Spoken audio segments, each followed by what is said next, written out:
Oui, Monsieur le Président, Monsieur le Ministre, la situation sécuritaire au Burkina Faso devient de plus en plus grave.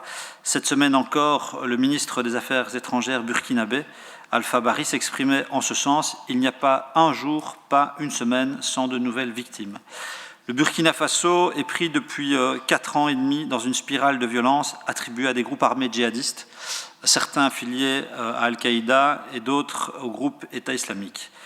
Depuis plusieurs mois, le nord du Burkina fait l'objet d'assauts dont la logique semble se dessiner aux yeux des experts. La région du Sahel, au nord du Burkina, est un carrefour stratégique pour ces mouvements. Située à la frontière avec le Mali et le Niger, elle n'est séparée de la capitale Ouagadougou que de quelques centaines de kilomètres. Et le Burkina Faso constitue aujourd'hui le dernier verrou avant d'atteindre les pays côtiers comme le Togo et le Bénin, voire la Côte d'Ivoire, un verrou qui apparaît aujourd'hui bien fragile.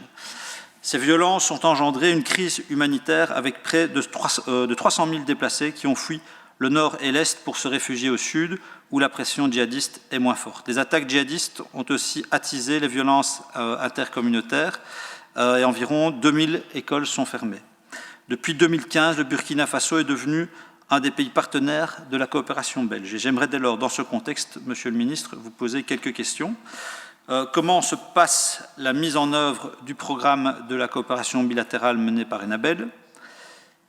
Deuxième question, comment les ACNG réussissent-elles à mettre en place leur programme dans un tel contexte d'insécurité? Quel soutien reçoivent-elles?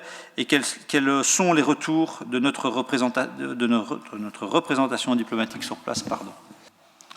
Monsieur le Ministre, je ne doute pas à vous entendre que vous êtes attentif et conscient de la situation, que vous ferez ce qu'il faut en effet pour protéger le personnel sur place, dans un contexte qui, on l'a dit, est de plus en plus inquiétant. Il y a encore une attaque vendredi dernier, d'ailleurs, attaque d'une mosquée dans le nord du pays qui a fait 16 victimes.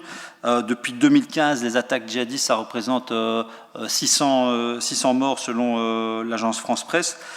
Et donc voilà, je constate que vous êtes conscient de tout cela, que vous ferez ce qu'il faut pour protéger le personnel, mais aussi peut-être pour réadapter, recalibrer la politique de coopération en fonction de l'évolution du contexte sécuritaire qui ne manquera pas malheureusement d'entraîner des crises humanitaires sérieuses, puisque selon le Haut-Commissariat de l'ONU pour les réfugiés, une crise humanitaire potentielle pourrait concerner 1,5 million de personnes. Voilà, merci.